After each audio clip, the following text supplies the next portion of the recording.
Halos araw-araw na lang ay may mga masasamang balita hinatid ang ating mga tropa na nakatalaga sa mga nasasakupan nating isla sa West Philippine Sea dahil sa mga pangaharas ng China Coast Guard, partikular na dito ang mga barko ng BFAR at ng Philippine Coast Guard na naghahatid ng mga resupply mission sa nasabing contested area. Pero marami ang nagtatanong kung bakit hindi malang gumagawa ng kaukulang aksyon ang ating mga otoridad sa kabila ng harap-harapang pambubuli at pananakit ng mga tauhan ng China Coast Guard sa ating mga tropa na kabilang sa managatid ng nasabing mga supplies hindi lamang sa kanilang mga kabaro, kundi maging sa mga mangingisdang Pilipino nangingisda sa karagatan ng West Philippine Sea. Marahil palagi na lang natin naririnig sa mga pangunahing balita sa mga malalaking media hindi lamang sa Pilipinas, kundi sa buong mundo na tayong mga Pilipino ay sumusunod sa internasyonal na batas at pinapaira lamang ang diplomatikong paraan sa pakiharap sa mga tropa ng China na nangaharas sa mga sundalong Pilipino.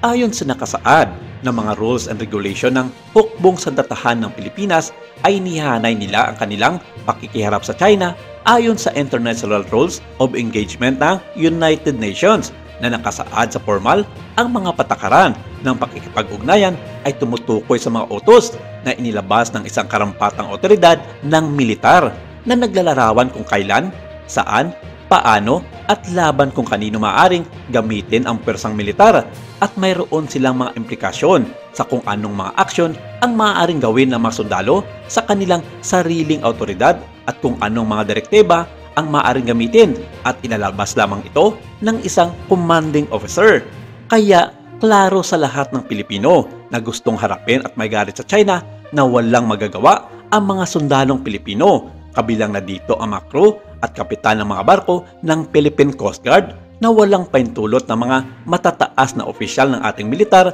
at ng ating gobyerno. Ito na marahil ang dahilan kung bakit nagagawa ng komunistang bansa na China na iharas ang mga tropa ng Pilipino sa kung anong mga bagay na may isip nila at nagagawa nilang bombahin ng water cannon ang mga barko ng Philippine Coast Guard na hindi nagagawa ng ating mga tropa. Nagantihan din sila ng pambobomba ng water cannon. Kaya nilang gawin na saktan ang mga tropa ng Pilipinas sa pamamaraang hampasin ito ng mga nakakasugat na bagay na nagresulta pa ng pagkaputol ng isang daliri ng isang crew ng Philippine Coast Guard kumakailan lamang nang magkaroon ng komosyon sa dalawang partido nang sunduin ng mga ito ang kanilang kabarong may sakit sa barko ng Philippine Navy na BRP Sierra Madre na nakasadsad sa Second Tomas Shoal. Nagagawa rin ng mga tropa ng komunistang bansa na China na nakawan at samsamin ang lahat ng mga gamit ng mga tauhan ng Philippine Coast Guard at Philippine Navy, kabilang na dito ang mga personal na gamit at mga armas na wala man lang kahirap-hirap sa kanilang hanay. Marahil na sa isipan na ng mga Chino na para sa kanila, mas malakas ang kanilang pwersa kaysa sa sandatahang lakas ng Pilipinas at nagkakaroon ito ng mababang moral para sa kanila na ang mga tropa ng mga Pilipino na nakatalaga sa West Philippine Sea kung saan nagbibigay sa kanila ng malaking lamang at kumpiyansa na pwede na nilang akyatin at pasukin ang mga isla na hawak ng Pilipinas upang disarmahan at pasukin na ang mga Pilipino sa mga inaangkin nitong mga teritoryo. Sa isang bahagi ng interview ng ABS-CBN DCMM News Radio sa isa sa mga crew ng Philippine Coast Guard ship na regular na nagpapapatrolya sa bisinidad ng West Philippine Sea, dito ay kanyang hayagang inamin at ang mga masalimuot na kanyang naranasan sa mga kamay ng China Coast Guard na kanilang nakakasagupa sa tuwing sila ay naglalayag papunta sa mga isla na okupado ng Pilipinas sa West Philippine Sea. Maraming beses na nilang sinubukan na gantian at labanan ang mga ito, pero wala silang magagawa kundi manahimik na lamang at gawin na lamang ang iba pang mga paraan para maiwasan ang mga panghaharas ng China. Kaya isa ito sa mga dahilan na kung minsan ay hindi nagiging matagumpay ang kanilang mga misyon sa South China Sea. Inamin ni CGP Auto Mark Joseph Cayol na matagal na nilang gustong tuldukan ang mga barko ng China na nangaharas sa kanila at kaya nilang imaniobra ang kanilang mga barko upang banggain ang mga umahabol na mga barko ng China Coast Guard sa kanila at kaya nilang bombahin ng water cannon ang mga ito para maipagpatuloy ang kanilang misyon sa destinasyon na kanilang pupuntahan.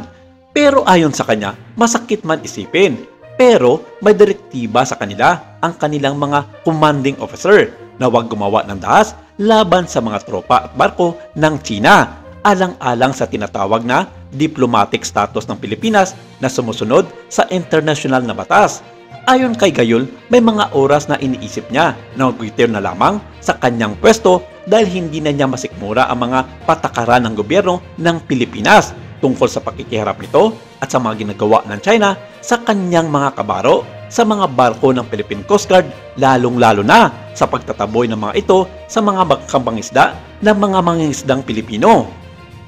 Pero ayon sa kanya, hindi niya magawa ang mga bagay nito dahil sa kanyang sinumpaan sa Republika ng Pilipinas na pagsilbihan ang bayan sa abot ng kanyang makakaya, kapalit ng kanyang buhay, alang-alang sa mga kababayang Pilipino. Dagdag pa niya, sana dumating na ang panahon para maisip ng gobyerno ng Pilipinas na harapin na ang China sa mga ginagawa nitong pambubuli sa mga tropa ng mga Pilipino sa West Philippine Sea. Para sa kanya, bilang mga may bababang posisyon sa PCG, nasa tamang landas ang Pilipinas na harapin nito ang mga komunistang Chino dahil dala-dala nito ang mga legal na batayan ng United Nations na UNCLOS na pinagtitibay nito ang claim ng Pilipinas na pasok sa 200 nautical miles EEZ ng bansa ang mga lugar kung saan sila nagpapapatrolya. May karapatan ang Pilipinas na itaboy ang China sa pamamagitan ng dahas kung kinakailangan. Pero ayon sa kanya, baliktad pa ang mga nangyayari sa ngayon na kung sino pa ang nagmamay-ari ng karagatan sakop ng